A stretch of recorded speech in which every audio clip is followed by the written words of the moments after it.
Bicara tentang tahun baru Islam, kita diingatkan tentang peristiwa hijrahnya Nabi Muhammad sallallahu alaihi wasallam. Kenapa? Karena Sayyidina Umar ibn Khattab radhiyallahu taala anhu ketika memulai penanggalan tahun baru Islam, menjadikan hijrah Nabi sebagai titik awal perhitungan kalender Islam. Dan ini bukan tidak bermakna, karena Sayyidina Umar dengan para sahabat yang lainnya yang bermusyawarah ketika itu tahu betul, paham betul, mengerti betul bahwa titik terjadinya hijrah Nabi alaihi salatu wassalam itu merupakan titik balik daripada perjuangan Islam, yaitu titik awal bagaimana Nabi mulai merintis untuk mendirikan satu daulah Islamiyah yang dimana syariat Islam bisa ditegakkan secara kafah, yaitu di kota Al-Madinatul Munawwarah. Alhamdulillahi Rabbil Alamin. Nah, berkenaan dengan ini, tentu kalau bicara tentang hijrahnya Nabi, kita tidak bisa langsung bicara hanya terkait dengan hijrahnya, tapi kita juga harus mengingat rentetan asbab kenapa pada akhirnya Nabi alaihi salatu wassalam harus hijrah meninggalkan Mekah ke Al-Madinatul Munawwarah. Nah, untuk mengetahui ini, Allah subhanahu wa ta'ala menginformasikan kepada kita dalam Al-Quranul Karim dengan satu ungkapan ayat yang singkat, padat, ringkas, jelas, menghimpun semua kejadian yang dialami oleh Nabi kita Sayyiduna Muhammad sallallahu alaihi wasallam, di mana Allah menyatakan faqala ta'ala wa idh yamkuru bikal ladzina kafaru liyuthbituka aw yaqtuluka aw yukhriju wa yamkuruna wa yamkurullah wallahu khairul makirin. Shadaqallahul azim. Dalam ayat ini Allah menyatakan kepada nabinya sekaligus informasi sejarah buat kita semua, di mana Allah menyatakan wa idh yamkuru bik, tatkala mereka berbuat makar kepada engkau wahai Nabi, tatkala mereka berbuat makar terhadap engkau wahai Rasul. Siapa mereka? Alladzina kafaru, orang-orang kafir. Untuk apa mereka melakukan makar kepada Nabi? Allah menyatakan liyusbituka. Liyusbitu dalam arti kata untuk membuat posisi Nabi diam tidak bergerak, dibungkam dakwahnya, dipenjarakan, diisolasi. Liyusbitu itu untuk membungkam dakwah Nabi. Au yaqtulu, atau untuk membunuhmu ya Muhammad. Au yukhriju, atau untuk mengusirmu dari kota Mekah ini. Wa yamkuruna wa yamkurullah, mereka berbuat makar, Allah pasti akan membalas makar mereka. Wallahu khairul makirin, dan Allah sebaik-baiknya pembalas makar orang-orang kafir. Alhamdulillah. Jadi menarik. Di sini ada 3 perkara yang Allah subhanahu wa ta'ala informasikan kepada kita tentang tantangan dakwah Nabi. Yang pertama adalah pembungkaman dakwah. Liyusbitu, ini pembungkaman dakwah. Yang kedua adalah upaya pembunuhan terhadap Nabi. Dan yang ketiga, pengusiran beliau dari kampung halaman. Nah, kita mulai dari yang pertama. Mari kita lihat bagaimana sih cara orang-orang kafir membungkam dakwah Nabi. Cara mereka membungkam dakwah Nabi mereka lakukan dengan beragam cara. Antara lain, yang pertama, saudara, mereka menghina dan mencaci maki Nabi. Mereka celak Nabi, mereka hina Nabi alaihi salatu wassalam. Dicaci maki kita punya Nabi, dilecehkan. Nah, ini kenapa Nabi dilecehkan, kenapa Nabi dihina, kenapa Nabi dicaci maki? Tujuannya supaya mental Nabi jatuh, Nabi jerah dan kapok untuk melanjutkan dakwah. Tapi tentu Nabi kita mentalnya tidak serendah itu, saudara. Nabi kita mentalnya sudah begitu kuat, begitu baja, tidak akan pernah bisa diluluhkan hanya sekedar dengan caci maki. Maka itu begitu caci maki tadi datang kepada Nabi, Nabi tidak peduli, Nabi tidak melayani. Beliau tetap istiqamah berdakwah, mengajak umat kepada kalimat la ilaha illallah. Dan caci maki terhadap Nabi nggak main-main, saudara. Sampai istrinya Abu Lahab itu setiap pagi mewajibkan dirinya untuk ngetok pintu rumah Nabi hanya untuk mencaci maki dan meludahi muka Nabi. Tiap pagi ketok pintu, mana Muhammad? Ketemu diludahi, dicaci maki tiap hari. Jadi luar biasa. Belum lagi caci maki dari paman yang bernama Abu Lahab, belum lagi dari semua orang-orang kafir Quraisy. Tapi Nabi tidak pernah mundur dari dakwahnya. Alhamdulillah. Yang kedua, begitu orang-orang kafir tadi melihat caci maki nggak cukup, tidak membuat Nabi jerah, tidak membuat Nabi kapok, ditambah dengan cara berikutnya, saudara. Mereka menyebarluaskan fitnah terhadap Nabi. Difitnah dengan berbagai macam fitnah. Nabi dikatakan sebagai perusak kesatuan bangsa Quraisy. Nabi dikatakan sebagai pemecah belah rumah tangga, saudara. Gara-gara Nabi membawa agama baru, akhirnya bapak dengan anak jadi ribut dalam rumah tangga. Akhirnya ibu dengan anak jadi berpisah karena si anak masuk Islam, dan lain sebagainya. Sampai-sampai mereka mengatakan Muhammad itu sahirun majnun, tukang sihir yang sudah gila, memporak-porandakan persatuan bangsa dan menghancurkan rumah tangga, yaitu masyarakat Quraisy. Nggak sampai di situ. Setiap ada tamu datang dari luar kota Mekah, dijegat oleh tokoh-tokoh Quraisy. Dikatakan kalian mau masuk Mekah silakan, mau berdagang silakan, mau bermalam silakan, tapi hati-hati, jangan sampai kalian bertemu dengan Muhammad.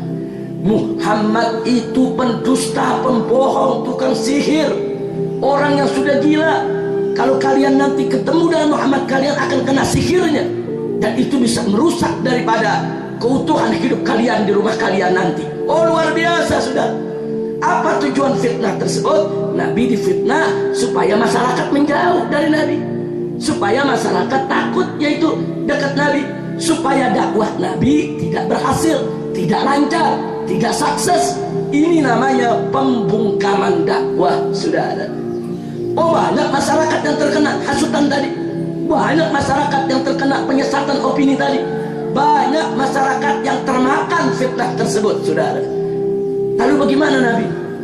Apakah Nabi dengan keadaan seperti itu kemudian berhenti daripada dakwah? Tidak, saudara. Lalu bagaimana dengan fitnah-fitnah tersebut? Apakah Nabi membiarkan fitnah itu meluas kemana-mana? Atau apakah Nabi menghabiskan waktunya hanya untuk mengkanter fitnah saja? Enggak begitu, saudara. Ya, fitnah tersebut tidak dibiarkan oleh Nabi. Nabi mengkanternya, Nabi menjawabnya, tapi Nabi tidak menghabiskan hidupnya hanya untuk mengkanter fitnah, saudara. Kalau Nabi menghabiskan waktunya hanya untuk menjawab fitnah, kapan beliau mau berdakwah? Jadi beliau hadapi dengan mengkanter fitnah secukupnya, sisanya beliau habiskan untuk berdakwah. Jalan terus, tidak peduli dengan fitnah yang ada, saudara. Dan hasilnya luar biasa. Yang mau mendengarkan dakwah Nabi makin hari makin bertambah, makin hari makin banyak. Dan ini yang membuat orang-orang kafir Quraisy makin galau, saudara. Begitu cara kedua tadi juga gagal, tidak berhasil. Mereka membungkam dakwah Nabi. Mereka pakai cara yang ketiga, saudara. Cara yang ketiga sebetulnya mereka ingin ganggu fisik Nabi. Cuma mereka belum punya keberanian, karena Abu Thalib paman Nabi, saudara, sudah menyatakan kesetiaannya untuk membela Nabi. Jangan coba-coba siapapun mengganggu daripada fisik Muhammad Sallallahu Alaihi Wasallam. Abu Thalib ketika itu berhasil menyatukan, yaitu Banu Hashim dan Banu Muttalib, saudara, untuk membela Nabi, baik yang muslim maupun yang kafir. Dua anak suku bangsa Quraisy ini begitu setia, mereka jaga Nabi. Artinya siapa yang ingin mengganggu Nabi berarti harus siap perang melawan pemuda-pemuda Banu Hashim dan Banu Muttalib, saudara. Nah itu karenanya mereka nggak berani untuk ganggu Nabi secara fisik, tapi mereka lakukan dengan cara lain. Mereka ancam Nabi, mereka teror, mereka takut-takuti, saudara. supaya Nabi ini ngeper, takut, don mentalnya, tidak melanjutkan dakwah. Lagi-lagi teror terhadap Nabi tidak berhasil karena Nabi punya mental baja, saudara. Enggak kendor dakwah Nabi hanya karena item teror dan intimidasi. Begitu gagal cara ketiga ini, mereka pakai cara yang keempat. Ini mereka tahu Muhammad ini cinta kepada para sahabatnya, Muhammad ini cinta kepada para pengikutnya. Lah kan pengikut Muhammad tidak semua punya kabilah yang kuat. Pengikut Muhammad ini kan banyak dari kalangan lemah. Kalau begitu kita siksa mereka. Disiksa pengikut Nabi, saudara, yang diseret, yang dianiaya. Bagaimana Ammar ibn Yasir radhiyallahu ta'ala anhu diseret oleh orang-orang kafir bersama kedua orang tuanya, dipaksa untuk murtad, dipaksa untuk keluar dari Islam. Yang kalau mereka tidak mau keluar dari Islam, dianiaya. Ammar diikat di tiang, ibu bapaknya dianiaya yang sudah tua renta, dipukuli, ditendangi, saudara. Ammar tidak kuat lihat ibunya dipukuli sedemikian rupa, menangis menjerit mohon pertolongan Allah, dan Ammar tetap bertahan dalam Islam. Si ibu dalam keadaan lebam-lebam, penuh darah ngucur dari tubuhnya, saudara. Si ibu mengatakan, ya Ammar, wallahi, walaupun ibumu harus dibunuh pada hari ini, aku tidak ridho kalau kau keluar dari Islam. Marah orang kafir lihat si ibu mengatakan begitu, dibanting si ibu, saudara, depan Ammar. Setelah itu tahu apa yang terjadi, saudara? Abu Jahal dengan biadabnya mengambil sebuah tombak. Ibunya Ammar yang bernama Sumayyah ditusuk oleh Abu Jahal, maaf, dari depan kemaluan tembus ke belakang, saudara. Mati sampai Ammar ibn Yasir pingsan dibuatnya, saudara. Selanjutnya ayahnya Ammar dibunuh juga. Kenapa mereka lakukan itu, saudara? Karena mereka tahu Nabi cinta kepada umatnya, cinta kepada para sahabatnya. Mereka mau hancurkan jiwa Nabi, mereka mau hancurkan perasaan Nabi, mereka mau permainkan cinta Nabi supaya Nabi menderita, supaya Nabi, saudara, secara psikologis terganggu dan Nabi tidak lagi berani untuk melanjutkan dakwah. Bukan itu saja, saudara. Bagaimana sahabat-sahabat yang lain, saudara, seperti Khabbab umpamanya disetrika kepalanya. Bagaimana ada perempuan yang disiksa hingga buta matanya, saudara. Dianiaya. Bilal diseret ke tengah padang pasir, saudara. Dia telanjangi badannya, saudara. Dijemur, dicambuki, saudara. Enggak sampai di situ, ditindik dengan batu karang yang besar, dipaksa untuk keluar dari Islam. Bilal tetap mengatakan ahad, ahad. Tidak ada mereka yang murtad hanya karena siksaan, saudara. Lalu bagaimana dengan kita punya Nabi, saudara? Ya, kali ini Nabi kita harus mengevaluasi cara dakwahnya, saudara. Nabi berhenti sejenak karena ini persoalan sangat serius. Sahabat disiksa dan dibunuh, saudara. Nabi dihadapkan dalam posisi yang sangat dilematis. Kalau beliau tidak berdakwah, beliau berdosa, karena itu kewajiban dari Allah. Tapi kalau beliau berdakwah, sahabat beliau, pengikut beliau dibunuh. Beliau dihadapkan kepada posisi yang serba sulit. Meninggalkan dakwah berarti meninggalkan perintah Allah. Berdakwah berarti membiarkan para sahabat dibunuh. Nabi berhenti sejenak. Beliau berpikir dalam, berpikir keras, bagaimana supaya dakwah jalan, sahabat tetap aman, saudara. Inilah salah satu bukti fatonahnya Nabi kita, cerdasnya yang luar biasa dalam berdakwah, saudara. Beliau stop sebentar itu dakwah, saudara. Kemudian beliau cari informasi di mana tempat yang bisa aman buat para sahabatnya yang lemah ini untuk menjaga iman dan akidahnya. Dan dalam waktu yang singkat beliau sudah dapat kabar ada satu negeri bernama Habasyah, dipimpin oleh seorang penguasa yang digelari Najasyi, seorang Nasrani, seorang ahlul kitab, tapi yang sangat toleran, yang tidak akan mengganggu umat beragama lain untuk ibadah di negerinya, saudara. Dan Nabi mendapatkan berita bukan sembarang berita, bukan sekadar isu, tapi betul-betul Nabi tatabut, Nabi betul-betul ta'aqqud, saudara. Kalau ini berita bisa dipertanggungjawabkan. Setelah berita itu matang, Nabi umumkan secara diam-diam kepada para sahabatnya, saudara. Sembunyi-sembunyi supaya orang kafir tidak tahu, jangan sampai bocor, saudara. Alhamdulillah saudara, akhirnya ketika itu dipimpin oleh sepupu Nabi yang bernama Ja'far bin Abi Thalib dan Utsman ibn Affan saudara, puluhan umat Islam diam-diam meninggalkan kota Mekah menuju daripada Habasyah. Begitu orang kafir Quraisy tahu ada puluhan orang Islam pengikut Nabi berangkat ke negeri Habasyah, bukan mereka diam, mereka kejar saudara, mereka kejar. Begitu sampai di negeri sana saudara, mereka datang ketemu Najasyi. Ini pembantu-pembantunya Najasyi, menteri-menterinya Najasyi, dikasih hadiah oleh orang kafir Quraisy. Untuk apa? Untuk membujuk Najasyi agar orang-orang Islam tersebut dikembalikan ke kota Mekah saudara. Dia bayar kepada para menterinya sampai bisa ketemu dengan Najasyi. Begitu digelar pertemuan dengan Najasyi, saudara, Abu Sufyan memimpin daripada delegasi orang-orang kafir Quraisy, sementara kaum muslimin dipimpin oleh Ja'far bin Abi Thalib. Nah ketika itu saudara, dihasut Najasyi. Salah satu hasutan Abu Sufyan apa? Hei Najasyi, kau tanya ini kepada orang-orang yang punya agama baru, dia hina agama kamu. Maksudnya dia hina itu agama Nasrani. Coba kamu tanya apa pandangannya soal Isa. Karena Abu Sufyan tahu umat Nasrani ini sangat memuliakan Nabi Isa. Kemudian Najasyi bertanya ke Ja'far, apa betul kalian punya pernyataan yang kalian dapat dari Muhammad tentang Isa? Coba bacakan kepadaku. Ja'far bin Abi Thalib saudara, orang cerdas, orang pandai, hafal Al-Quran. Beliau keluarkan satu persatu ayat-ayat Al-Quran yang bicara tentang Isa alaihissalam, yang membuat Najasyi saudara terkejut, kaget, terkagum-kagum, sampai akhirnya Najasyi berdiri di hadapan Ja'far. Sebetulnya beda kalian dengan kami hanya segaris. Subhanallah saudara, akhirnya Najasyi mempersilahkan umat Islam hidup, yaitu di Habasyah. Habasyah itu kalau sekarang disebut negeri Ethiopia saudara, dulu disebut Habasyah. Ethiopia yang ada di benua Afrika. Diberi kebebasan, umat Islam silakan ibadah, silakan menjalankan keyakinannya, dilindungi, diberikan suaka politik oleh Najasyi. Dan akhirnya saudara, Najasyi pun masuk Islam.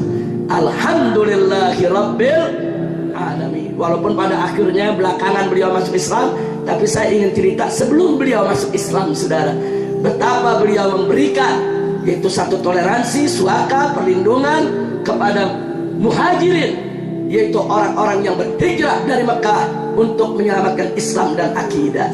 Setelah Nabi dengar kabar bahwa Najasyi memberikan suaka politik, perlindungan, Nabi melanjutkan lagi dakwahnya di Mekah saudara. Biar Anda bisa lihat taktik Nabi saudara, bagaimana dakwah jalan, pengikut aman. Bagaimana dakwah jalan, pengikut ini tidak dipermainkan oleh orang-orang kafir saudara. Inilah yang dilakukan oleh Nabi kita Sayyiduna Muhammad sallallahu alaihi wasallam. Gagal lagi orang kafir untuk membungkam dakwah Nabi, gagal. Nah lalu apa yang mereka lakukan kali ini saudara? Setelah berulang kali mereka pakai macam-macam cara gagal, sampai dibunuh pengikut Nabi juga gagal saudara. Akhirnya saudara, mereka mengutus salah satu tokoh mereka untuk kompromi dengan Nabi ya saudara. Kompromi.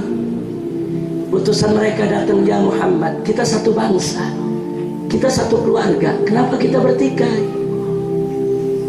Kami sekarang mengajukan proposal perdamaian denganmu. Bagaimana kita hidup damai, kita hidup rukun di Mekah, tidak saling merugikan satu sama lain. Nabi menanyakan proposal perdamaian yang bagaimana. Apa mereka bilang? Yuk sama-sama kita bersatu di Mekah. Hari ini kita rame-rame menyembah Allah, besok rame-rame menyembah Lat dan Uzza, berhala.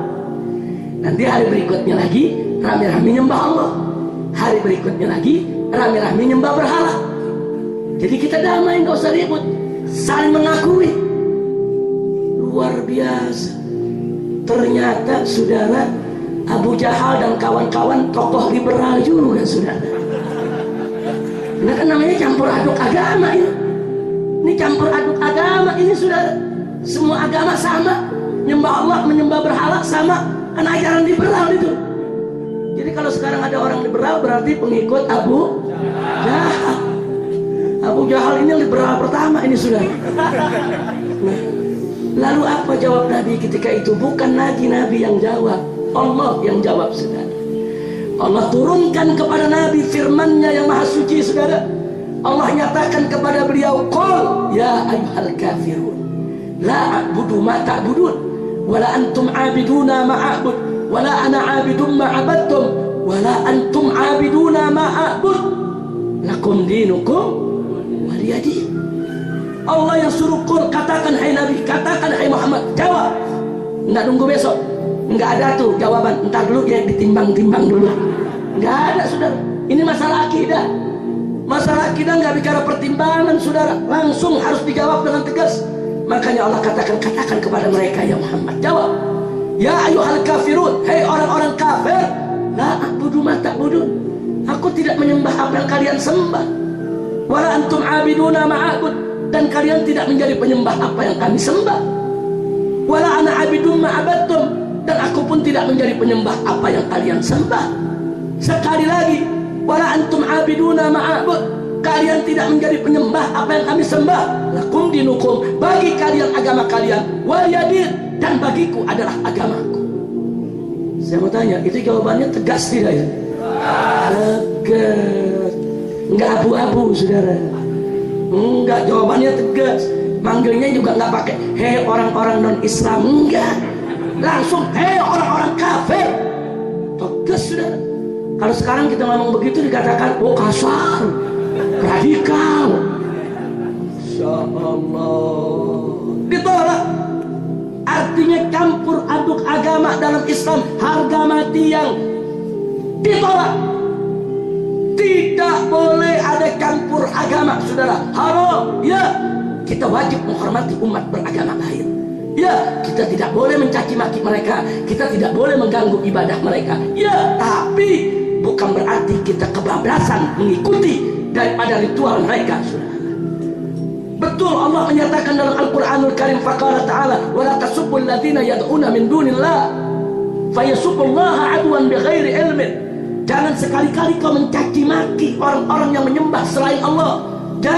Jangan kau caci maki agamanya, caci maki sesembahannya, caci maki ajarannya. Enggak boleh. Kenapa? Sebab kalau itu kalian lakukan, kata Allah, fayasubullah, nanti mereka mencaci maki Allah.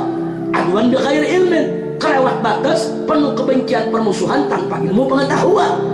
Jangan sampai Allah mereka caci maki. Jangan coba-coba kita caci maki agama mereka. Subhanallah. Tapi bukan berarti kita kebablasan ikut ritual mereka. Ngaku Islam, Idul Fitri, Lebaran, Natal ikut Natalan. Apa ceritanya, saudara? Ngaku Islam, Idul Fitri nih, oh berhari raya, Idul Adha berhari raya, saudara. Begitu Valentine anak-anak muda pada ikut-ikutan. Inna lillahi wa inna ilaihi raji'un. Mau ngapain kita ikut hari raya orang sampai kayak kekurangan hari raya gitu? Inna lillahi wa inna ilaihi raji'un. Akhirnya orang kafir gagal lagi, saudara, membungkam dakwah Nabi. Nah kali ini, saudara, begitu mereka sudah gagal membungkam dakwah Nabi dengan hal yang sedemikian rupa, kali ini mereka ingin sogok Nabi. Oh, Nabi nggak bisa diajak kompromi, campur aduk agama. Coba kita tawarkan sogokan buat Nabi. Datang lagi mereka, saudara, ke Nabi. Apa mereka bilang? Ya Muhammad, apa sih yang kau mau dengan kau punya dakwah? Apa yang kau mau? Kalau kau mau jadi raja, kami nobatkan kau sebagai raja Arab, rajanya bangsa Quraisy. Kami siap melayanimu dan membelamu. Kalau kau ingin wanita cantik, kami akan kumpulkan wanita-wanita tercantik di tengah bangsa Quraisy, akan kami berikan kepada engkau. Kalau kau menginginkan harta benda, kami berikan separuh dari harta benda seluruh bangsa Quraisy untukmu, ya Muhammad. Tapi tinggalkan kau punya kerjaan ini. Jangan kau sebarkan agama barumu ini. Tetap kita bersatu dalam agama nenek moyang kita. Luar biasa, saudara. Ini yang mereka tawarkan. dan tetap ditolak oleh Nabi. Sudah begitu ditolak oleh Nabi, mereka marah, mereka datang ke Abu Talib. Apa mereka bilang? Ya Abu Talib, kesabaran kami sudah habis. Kami sudah tawarkan aneka ragam tawaran kepada Muhammad, Muhammad tidak mau. Kalau Muhammad masih tetap berkeras seperti ini, ya Abu Talib, maka sudah kesabaran kami sudah habis. Kami akan kumpulkan pemuda-pemuda dari seluruh bangsa Quraisy, kami akan bunuh Muhammad. Dan kalau kau coba-coba mencegah kami dengan Bani Hashim atau Bani Muttalib, maka kami akan perangi kalian secara bersama-sama. Diancam. Abu Talib diam, saudara. Akhirnya begitu mereka pulang, saudara, ternyata pada saat mereka menyampaikan itu semua, Nabi ada di dalam rumah Abu Talib. Nabi disembunyikan oleh Abu Talib, saudara. Nah begitu akhirnya mereka pulang, Abu Talib mengatakan kepada Nabi sambil menangis, ya Muhammad, kau sudah dengar apa yang mereka katakan? Kali ini aku lihat mereka tidak main-main. Begitu Nabi melihat Abu Talib menangis, saudara, Nabi ikut menangis. Bukan menangis karena takut, tapi karena terharu dengan cinta Abu Talib, terharu dengan kasih sayang Abu Talib. Sampai Abu Talib sedih untuk menjaga daripada Nabi. Begitu Abu Talib melihat Nabi menangis, saudara, Abu Talib memastikan, ya Muhammad, kau jangan bersedih. Aku tidak akan meninggalkanmu, tidak. Apapun putusanmu, aku akan bela. Tapi apa yang aku harus katakan kepada mereka? Apa jawab Nabi? Nabi katakan ke Abu Talib, ya Ammi, ya Abu Talib, qul li Quraisy, law wada'at asy-syamsa fi yamini wal qamara fi yasari ala an atruqa hadzal amr, wallahi ma taraktu. Sampaikan kepada mereka, wahai pamanku Abu Talib, jangankan mereka tawarkan tahta, harta, wanita, andai kata mereka meletakkan matahari di sebelah kananku, bulan di sebelah kiriku, agar aku meninggalkan daripada yaitu kewajiban dakwah ini, wallahi, demi Allah, mata waktu tidak akan pernah aku tinggalkan. Imma aku berhasil atau aku mati dalam dakwah ini. Subhanallah. Jadi ucapan Nabi ini, saudara, ada dua dimensi. Pertama, jangankan tawaran harta, tahta, wanita, tawaran matahari, bulan, dan seisi dunia buat Nabi, Nabi tidak tinggalkan dakwah. Itu dimensi pertama. Dimensi kedua, jangankan ancaman tadi, diancam mau dibunuh sama orang-orang Quraisy, saudara, mau dikepung, mau dikerubuti. Andaikan matahari, bulan ditibanin kepada Nabi, yang beratnya luar biasa, saudara. Ya kalau orang ketiban bulan matahari pasti mati, saudara. Nabi nggak peduli seberat apapun tantangannya. Artinya dimensinya ada dua. Semanis apapun tawarannya, sehebat dan seberat apapun ancaman dan tantangannya, tetap Nabi tidak akan meninggalkan dakwah. Subhanallah. Batal lagi, gagal lagi mereka punya upaya membungkam dakwah Nabi. Hari ini apa yang mereka lakukan? Mereka kumpul di Ka'bah, saudara. Mereka kumpul bersama-sama. Mereka tunjukkan kemarahan mereka, saudara. Mereka kumpulkan pemuda-pemuda Quraisy dengan pedang terhunus.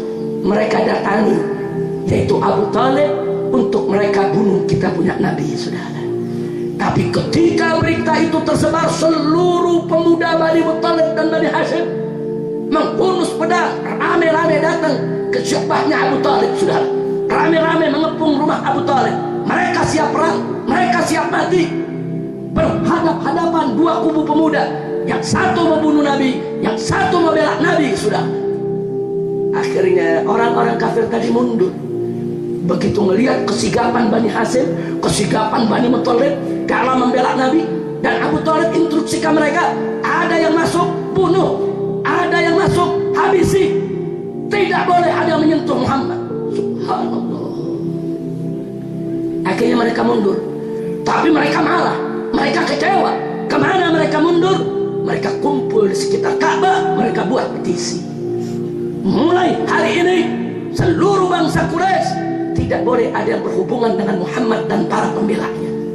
Baik yang belanya itu muslim maupun yang belanya itu kafir dari kalangan Bani Hashim dan Bani Muttalib. Jangan ada yang berdagang dengan mereka, jangan ada yang beli dagangan mereka. Dan kalau mereka belanja kepada Quraisy, tidak boleh dilayani. Jangan tengoki mereka, jangan tegur mereka, jangan bantu mereka, dan jangan ada yang menerima lamaran mereka atau mereka yang melamar Quraisy yang lainnya. Tolak semua lamaran, putuskan sebuah hubungan. Dan mereka tidak boleh keluar dari kota Mekah.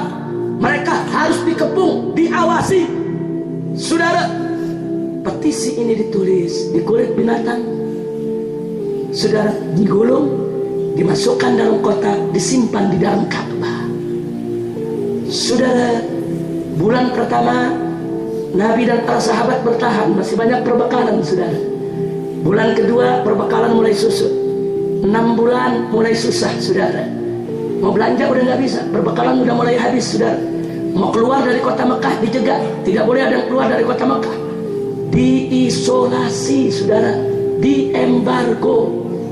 Ini namanya embargo ekonomi, embargo sosial politik. Betul-betul diembargo habis, tidak boleh, diboikot. Masuk 1 tahun, saudara, mulai mereka makan 1 kurma buat 2 hari. Coba lihat penderitaan mereka, saudara. Malah Nabi mulai makan daun-daun kering, saudara. Sehari makan, sehari tidak makan. Taruh batu di perut, diikat perutnya dengan batu, saudara, untuk menahan perih lapar. Untuk apa semua itu Nabi dan para sahabat melakukannya? Hanya untuk dakwah di jalan Allah, mencari ridho Allah, menegakkan kalimat la ilaha illallah. Enggak peduli. Masuk tahun kedua, saudara, menjelang tahun ketiga, mulai ada yang bertumbangan, yang sakit, yang kelaparan, yang meninggal dunia, saudara. Dan Nabi selalu memohon pertolongan Allah. Dan Nabi tahu betul kalau ini adalah, saudara, ini adalah ujian dari Allah.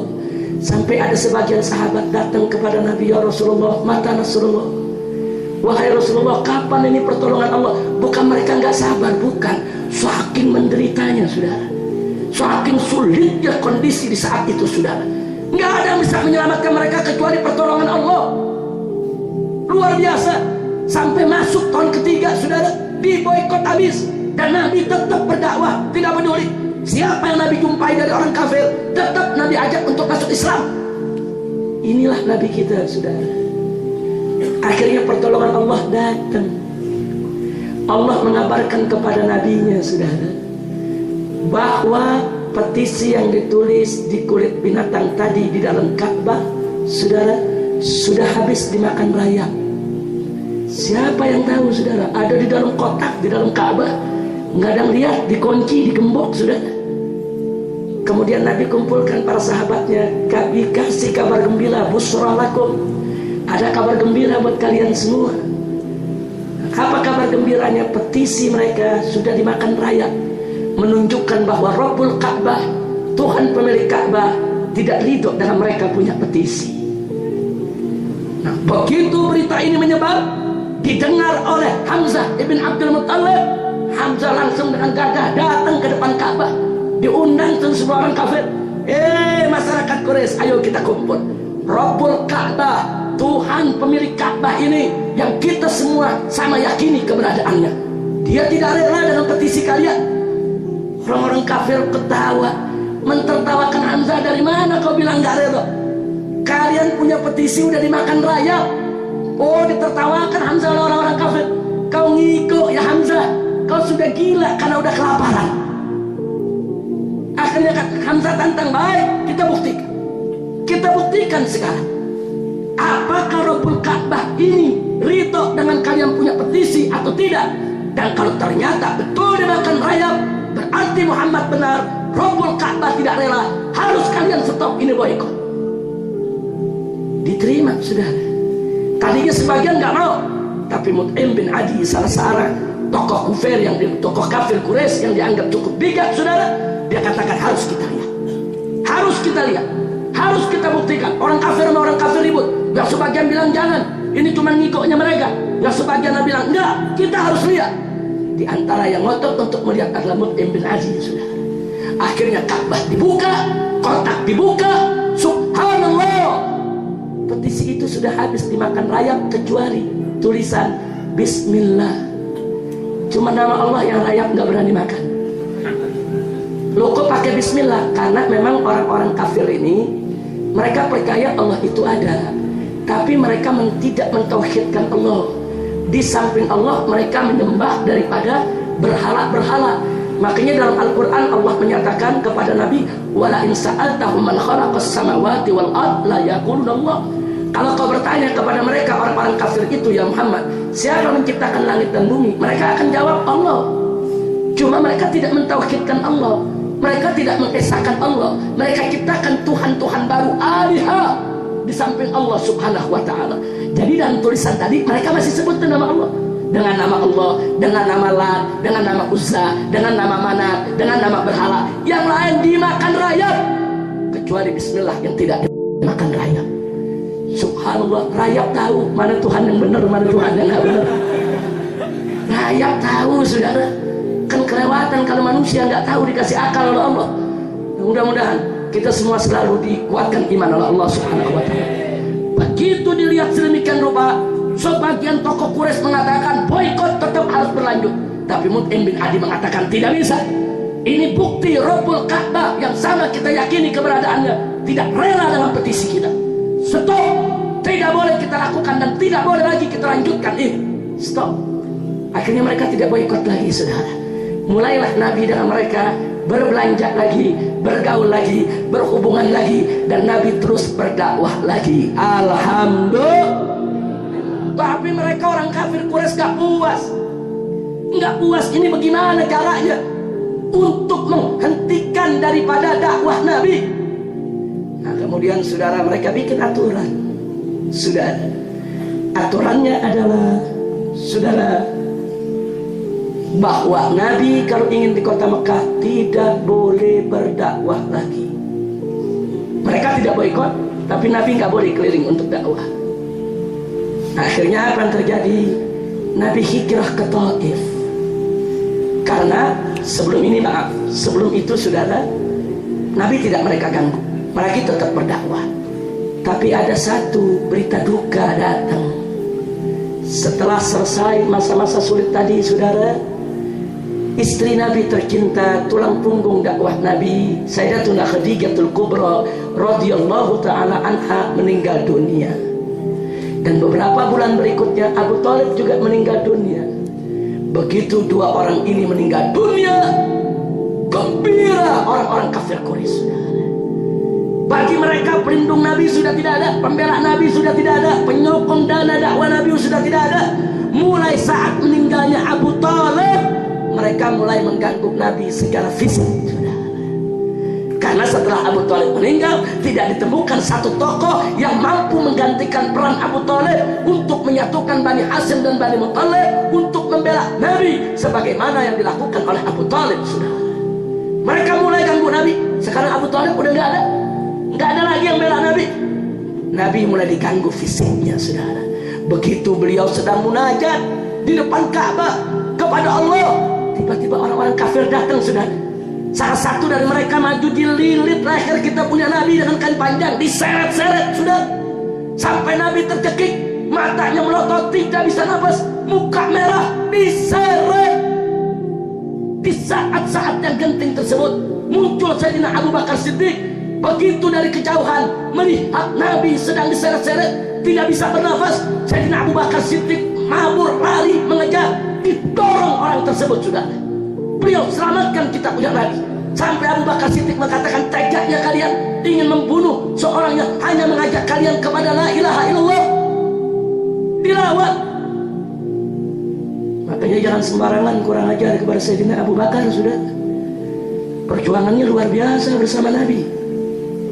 Akhirnya Nabi bisa diselamatkan. 2 hari berikutnya lagi, saudara, orang-orang kafir ini, saudara, bawa perut unta yang disembelih kemarin, yang baunya sudah luar biasa, yang di dalam isinya banyak kotoran, sudah.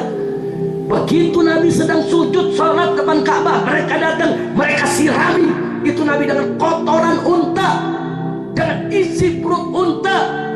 Saudara, ketika itu putri Nabi tercipta, jantung hatinya Sayyidatuna Fatimah Zahra radhiyallahu ta'ala anha datang membersihkan sebuah kotoran, dia lawan itu orang-orang kafir, saudara. Fatimah Zahra singa betina, tidak diam ayahnya diperlakukan sedemikian rupa. Dia berdiri tolak pinggang, dia lawan orang-orang kafir tadi, saudara. Tapi Nabi mengingatkan, itma'inni ya benati, tenang, sabar, sabar, kau diam. Nabi nggak mau nanti putrinya yang diganggu oleh orang-orang kafir, saudara. Loh, karena tiap hari Nabi diganggu fisiknya, nggak aman lagi dakwah di Mekah. Maka itu Nabi pergi hijrah ke Taif. Singkat cerita, ternyata orang Taif sudah terhasut oleh opini Quraisy. Orang-orang Quraisy sudah bikin cerita macam-macam. Awas, Muhammad itu penghancur rumah tangga, Muhammad itu tukang sihir, Muhammad itu bikin urusan rumah tangga berantakan, penghancur kesatuan. Orang-orang Taif percaya, saudara. Begitu Nabi masuk ke sana, mereka usir. Yang tua, yang muda, lelaki, perempuan, semua turun ke jalan mengusir Nabi, menimpuki Nabi dengan besi, dengan kayu, dengan batu, saudara. Sampai sekujur tubuh Nabi berlumuran darah, pakaiannya yang serba putih berubah jadi merah.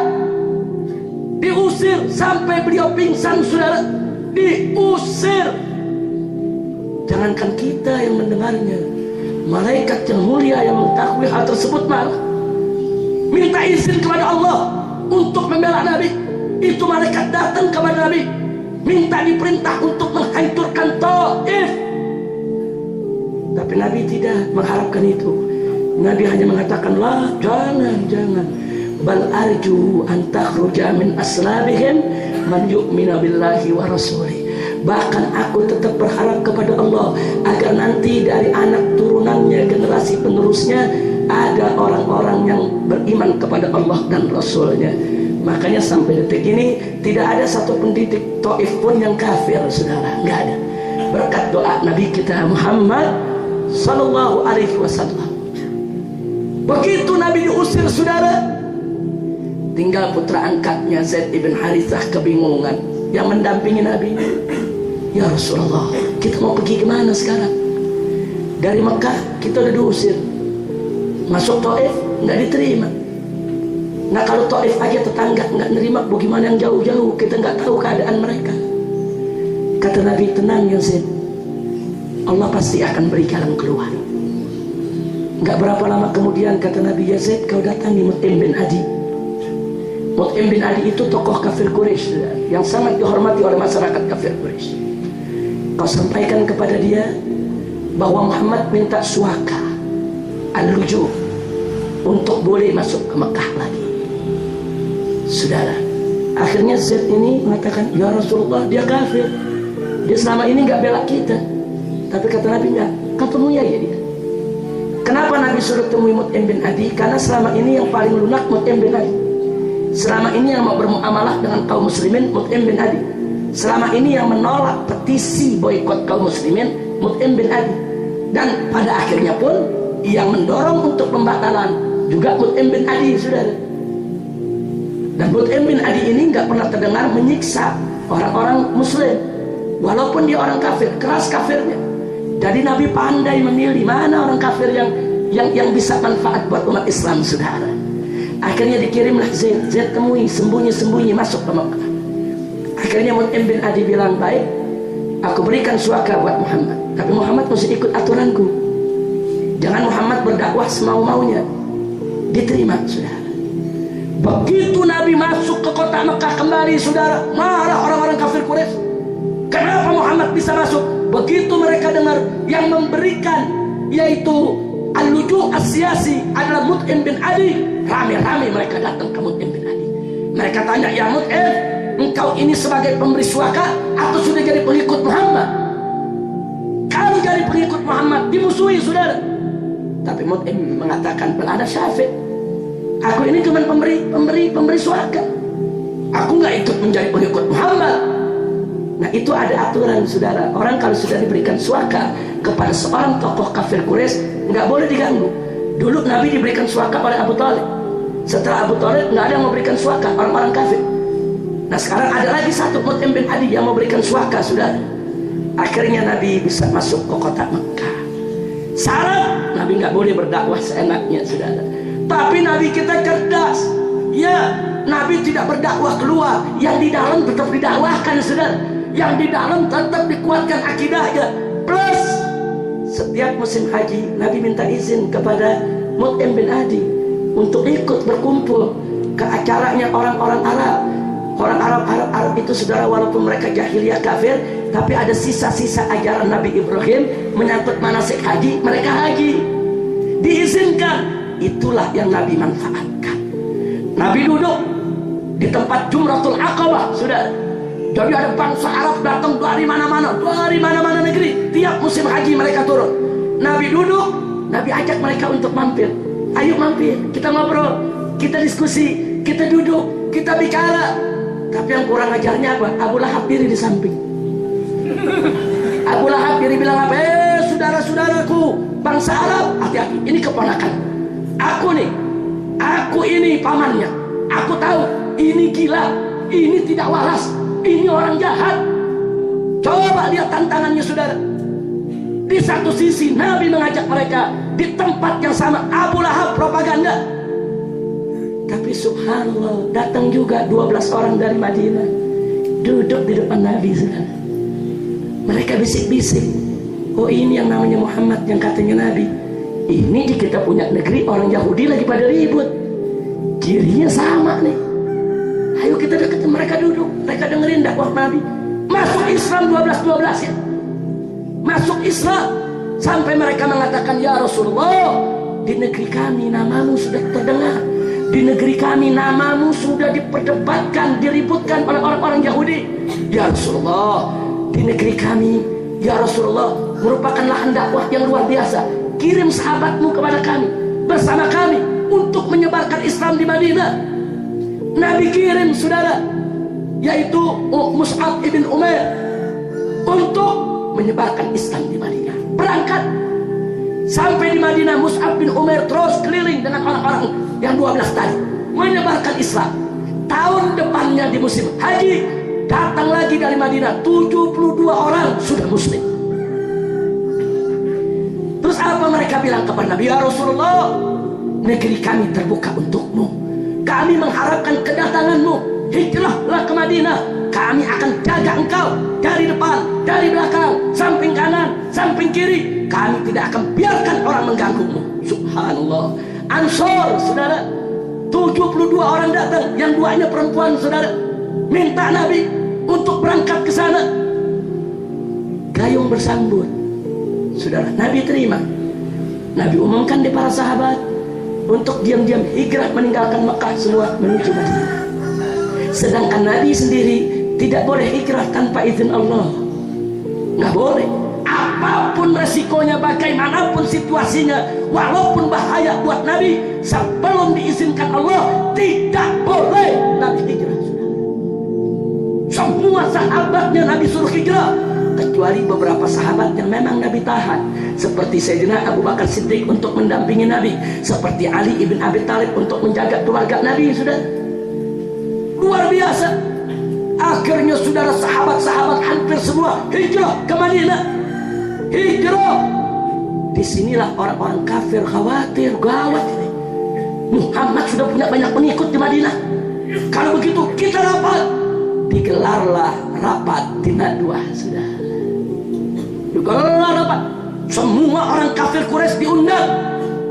Dalam riwayat diceritakan, Nabi yang kasih tahu kita, ketika itu ada iblis berwujud manusia, berpakaian seperti orang-orang Najd, sudah. Tahu orang Najd? Orang Najd itu, saudara, orang yang berasal dari ibu kota Arab Saudi sekarang ini, Riyadh dan sekitarnya. Jadi penampilannya ya kurang lebih kayak Wahabi lah.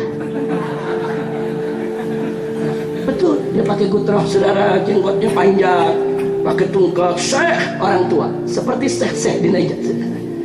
Datang ikut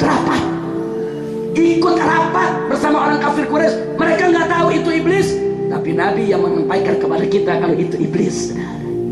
Apa dalam rapat? Ada mengatakan dalam rapat, kami usul Muhammad harus kita penjara, nggak boleh dikeluarkan sampai mati, supaya Muhammad ini tidak bisa lagi menyebarkan agamanya. Sudah, iblis nyeletuk, iblis. Kata iblis, jangan. Kalau kalian penjara, besok yang di Madinah makin banyak mereka datang dengan senjata, mereka akan bebaskan Muhammad dan kalian dihabisi, mereka balas dendam. Akhirnya sebagian lagi bilang, ya sudah kalau begitu kita usir aja Muhammad dari kota Mekah, terserah dia mau kemana. Iblis nyeletuk lagi, bodoh amat, itu lebih bahaya lagi. Kalau Muhammad dilepas, dia berangkat ke Madinah, dia makin kumpulkan kekuatan. Apa kalian lupa selama ini kalian bunuh sahabatnya, kalian rampas harta bendanya? Besok Muhammad datang, Muhammad akan balas dendam kepada kalian. Abu Jahal nunduk. Kata Abu Jahal, kalau begitu aku usulkan kita bunuh saja Muhammad. Iblis meletup, ini baru pendapat. Iblis dia yang meletup, ini baru pendapat bagus, emang mesti dibunuh. Tapi bagaimana cara bunuhnya? Setiap anak suku bangsa Quraisy harus terlibat, mengirim seorang pemuda dengan pedang terhunus ikut membunuh Nabi, sehingga kalau Bani Hasyim menuntut utang darah, seluruh anak suku Quraisy ikut bertanggung jawab dalam pembunuhan. Dengan demikian Bani Hasyim tidak bisa menuntut kita semua. Setuju saudara? Luar biasa. Makanya kalau rapat hati-hati, iblis juga nyusup tuh. Iya, kadang-kadang pakaiannya kayak paling alim dia saudara, nggak tahunya iblis saudara. Akhirnya berangkat, singkat cerita, Nabi dikepung saudara. Di malam itulah Nabi mendapat izin dari Allah untuk hijrah ke Madinah. Jadi Allah sudah tahu nih, ini malam bakal dikepung nih. Dari pagi Allah udah izinin untuk Nabi punya persiapan. Nabi hubungkan Sayyidina Abu Bakar, Nabi kasih tahu Sayyidina Ali ibn Abi Thalib saudara. Masing-masing diberikan tugas oleh Nabi alaihi salatu wassalam. Akhirnya saya tidak mau lanjutkan ceritanya, Anda semua tahu saudara, bagaimana begitu Nabi sudah terkepung. Nabi buka pintu rumah beliau, beliau membaca beberapa ayat di awal surat Yasin. Itu semua yang ngepung Nabi saudara terkena ngantuk yang dahsyat sehingga tidur. Nah, cuman kadang-kadang disalahgunain sekarang, maling pakai surat Yasin juga. Katanya supaya penjaga dan yang punya rumah pulas, kan kurang ajar itu. Masya Allah, ini untuk menunjukkan apa saudara? Nabi kita keluar dari Mekah bukan lewat gorong-gorong, bukan sembunyi-sembunyi, bukan lewat atas atap, tidak, tapi lewat di depan mata mereka. Dan dengan kekuasaan Allah, mereka tidak mampu untuk membendung Nabi. Bahkan saudara, sebelum jalan Nabi masih sempat ngambil pasir. Tiap tidur tiap orang ditaruh pasir kepalanya. Orang bertanya, maksudnya apa? Maksudnya Kak Nabi mau ngasih pesen, nih gue jalan lewat mata lu nih, bukan ngumpat-ngumpat. Itu menunjukkan kecerdasan Nabi. Nabi hinakan mereka. Kau pikir kau bisa menjegalku? Kau pikir kau bisa menghadangku? Allah yang berkuasa. Wa yamkuruna wa yamkurullah wallahu khairul makirin. Alhamdulillah. Tapi kalau diterusin 2 jam lagi nih, kalau diterusin bisa 2 jam lagi. Saya pikir cukup sampai di sini, lanjutannya di kedatangan yang akan datang insya Allah. Nah, tapi apa hikmah yang saya mau ambil? Sebagaimana tadi disampaikan oleh Habib Asadullah, di mana dulu orang tua kita yang membangun tempat ini saudara, itu termasuk deretan ulama-ulama, deresan habaib yang mengatakan yang hak itu hak, yang batil itu batil, lau matalaim. Karena beliau melanjutkan daripada cara berjuang datuknya, yaitu Sayyiduna Muhammad sallallahu alaihi wasallam. Beliau nggak peduli mau difitnah, mau dicaci maki, mau diejek, mau diancam, mau dibunuh, nggak peduli. Yang penting yang hak tetap hak, yang batil tetap batil. Tidak boleh kita takut untuk menegakkan dakwah di jalan Allah Subhanahu wa taala. Nah, mudah-mudahan keberanian semacam itu menular, yaitu kepada seluruh santri-santrinya, generasi penerusnya, diisil Islam wal muslimin, amin ya rabbal alamin. Nah, kesimpulan yang saya ingin ambil, Nabi dulu berjuang dicaci maki. Saya tanya habaib dan ulama yang saat ini berjuang istiqomah, di dalam perjuangannya ada yang dicaci maki? Ada, nggak usah kaget. Al ulama warasatul anbiya. Ulama itu pewaris Nabi, mesti mewarisi ilmu Nabi, mewarisi akhlak Nabi, mewarisi resiko dakwah Nabi. Nabi dulu dicaci maki, ya ulama mesti siap dong dicaci maki. Nabi dulu difitnah, ya ulama mesti siap dong untuk difitnah. Nabi dulu saudara diteror, diintimidasi. Ulama mesti siap dengan teror dan intimidasi. Dulu Nabi kuat, nggak mempan diteror, akhirnya pengikutnya diteror. Ulama sekarang pun jangan kaget kalau mereka kuat, nggak mempan diteror, bisa santrinya yang diteror dan dianiaya, saudara. Jangan kaget. Dulu saudara, Nabi dulu dibujuk oleh orang-orang kafir untuk campur aduk agama. Sekarang pun begitu juga. Ulama-ulama dibujuk untuk campur agama. Ulama disuruh ikutlah ke gereja. Ulama disuruh ikutlah Natalan, saudara. Jadi ulama mesti siap menghadapi yang begitu. Dulu Nabi menolak campur aduk agama. Ulama juga wajib untuk menolak campur aduk agama. Nah dulu Nabi kita lihat diboikot, saudara. Jangan kaget kalau ada ulama sekarang berjuang diboikot. Orang nggak boleh nyumbang dia, orang nggak boleh nyumbang majelisnya, saudara. Kalau dia dagang jangan ada yang beli. Kalau perlu listriknya diputusin, saudara. Coba kita lihat. Jadi jangan kaget dengan tantangan-tantangan semacam itu. Dulu Nabi mau dibunuh, dikepung saat hijrah, saudara. Jangan kaget kalau ulama sekarang juga direncanakan untuk dibunuh. Dan Nabi dulu diusir dari kota Mekah, saudara. Jangan kaget kalau ada ulama nanti diusir dari kampung halaman, bahkan dari negerinya, saudara. Harus siap kalau ingin menjadi warasatul anbiya. Itu saja yang saya mau sampaikan pada hari ini. Dan saya minta maaf karena saya langsung harus ke Darut Tauhid sekarang ini, sebab nanti ba'da zuhur saya juga harus langsung ke Sidoarjo, yaitu ada dialog dengan para kiai, para tokoh masyarakat, yaitu tentang wawasan kebangsaan dalam pandangan Islam. Jadi dari saya cukup sekian. Saya mohon maaf atas segala kekurangan, kekhilafan dan kesalahannya. Akhirnya pesan saya yang terakhir, yuk mari kita cintai Nabi, yuk mari sama-sama kita ikuti daripada ajaran Nabi. Dan yang paling akhir saya ingatkan, jaga baik-baik akidah Ahlus Sunnah wal Jamaah.